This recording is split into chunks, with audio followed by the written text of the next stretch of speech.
YouTube, 100 plus club in a building. Let's go, let's get it. Another day to perform, another day to get stronger. In this video, I want to talk about semen retention is not enough. You can't just expect to practice semen retention and expect everything to just magically happen for you. Your goals to be achieved, everything to be reached. It just doesn't work like that.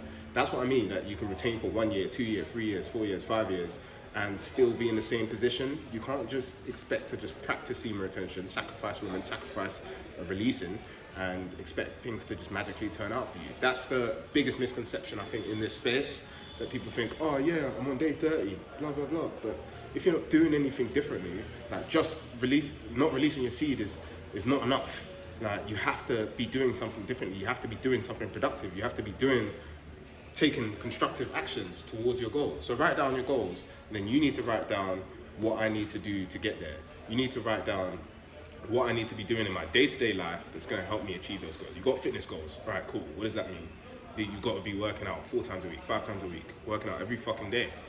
And yeah, this is, I want to just make some suggestions as well, rather than just saying semen retention is not enough. So if it's not something you're already doing, I 100% recommend the morning routine. Just to briefly go over mine, I wake up, I meditate, I do some cardio, I either do runs with a weighted vest, or I do some jump rope. Right now it's jump rope. Depending on the day, I do heavy back training or workout, depends on the day. And I just mean like a calisthenics, push-ups, sit-ups, all that kind of stuff that you can do in your home. After that, I do some, I brew some herbal tea, I love herbal teas, and I do some reading. After I've read, I do some writing. See, this is before I've even thought about making money, doing anything. You have to get your body right and get your mind right first. That's the 100% the way. I just don't think it's a good idea to just wake up and hit the laptop, or just wake up and start commuting to work. It's just not a good way. Like, if you have 9 to 5 and you have to be somewhere at let's say 9 o'clock, then you got to start waking up earlier. Semen retention gives you those benefits. Wake up at 5 so you can start the day putting yourself first, putting your health first, putting your mind first, and not putting anybody else. Because waking up and then immediately checking your emails and immediately on work mode is just a terrible way to start your day. So starting off with that, if you do that for 30 days, 100%, you're going to see the benefits of that, and you're not going to want to stop. I can't start my day with my morning routine without my morning routine. And to be honest, there have been days, like, over the last 3 years, I've probably missed probably less than 5 days of not doing my morning routine, and it's always a day like I feel like shit. I don't really feel great. So yeah, having a morning routine. Outside of that, having a 9 to 5 is amazing because it allows you to move like a robot. And in order to achieve your goals, you've essentially got to move like a robot. And by that I mean doing the same thing consistently every single day. So when you have a 9 to 5, you're waking up to, for example, it's hardly a 9 to 5, it was like a 6 till 7 or some shit like that. I was working as a broker. I was waking up early as fuck. I woke up every day, whether I felt like it or not, I had to get up and I had to make those fucking calls, sales calls. I had to perform. So I was moving like a robot, and money was coming in every month. 9 to 5 is fucking great. But if you are not working a 9 to 5, so you've done your morning routine, if you're not working a 9 to 5, you need to organize and structure your day as if you're working a 9 to 5. So you need to, and I recommend time blocks. I've done all the productivity techniques. Block out every hour of your day. For example, you finish your morning routine, let's say you're starting at 10. Between 10 and 11, you're doing this. Between 11 and 12, you're doing this. Me personally, I work in 90-minute work blocks. That works for me. In fact, right now I'm trialing 100 minutes with 30 minutes rest. So, and I do 4 of those or 5 of those throughout the day, 90-minute blocks. And that gives me a full work. I don't have to work 14 hours a day. I'm still performing at a very, very crazy rate. So that's what I recommend if you're not working a 9 to 5. Once you finish your 9 to 5, and once you finish your work day, I definitely recommend having an end date. Deep Work by Cal Newport, great book. I use it. I use its principles, I should say.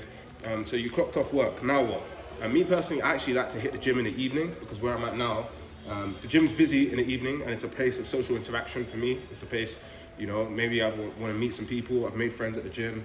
I've made some female connections at the gym, male connections at the gym. So I go in the evening. Because after I finish work, I don't really want to sit down and watch YouTube or sit down and watch Netflix. I don't really want to do that. So I definitely recommend having some sort of structure to what you're doing after you finish your day. If you're working a 9 to 5, I recommend at least doing 1 hour on some kind of side hustle, learning and development, ways to make money online, e-commerce, just learning something to help you with like whatever you're passionate about, to help get you out of your get you out of your situation and being able to be completely in charge of your time, because that should be the goal. Because if you're working a job, you're given 8 hours sleep, 8 hours work. That's a half of your energy, half of your life, to a company that doesn't give a fuck about you. And if you were to die, they'd replace you in a heartbeat. Excuse me. Okay, yeah, so yeah, have an evening routine and rinse and repeat, guys. Do this like a robot, week in, week out. I recommend having 1 day off. I don't believe in no days off anymore. Before I used to work 7 days a week. Now I take Saturdays off. Like Friday evening, I stop working. Saturday, I don't even touch my laptop. I don't touch it. I just chill. Sunday, I start my day on Sunday because I feel like getting a head start on Sunday is great. I feel like I just enter Monday the same, differently, if that makes sense. But yeah, guys, that's what I recommend you do in terms of, if you're not doing anything already, you need structure in terms of achieving your goals. Semen, you can't just practice semen retention and expect things to change. It's definitely going to change your energy. It's definitely going to change your perspective, but it's not going to change where you're at, because we're all somewhere and we all want to be somewhere else. Like, you know, we're here right now, we're happy to be here, but at the same time, we still all have goals. It doesn't matter how successful you become, you always have goals that you want to achieve. And in order to sort of instigate change, you need to do something differently. So I hope this video is giving you some ideas on what you could do differently. And me personally, like sometimes it's like, oh, at the start of a new month, it's like I want to sacrifice something because I want to see change. Like I'm seeing change every day, but still, it's like I need to sacrifice something difficult. So come November, I'm probably going to sacrifice music for a month, as in like listening to music, because for me that's a huge distractor. I was just looking, I spent so many minutes listening to those messages and I don't really get anything from it. So sometimes you got to ask yourself, all right, cool, I've sacrificed women and releasing my seed, great.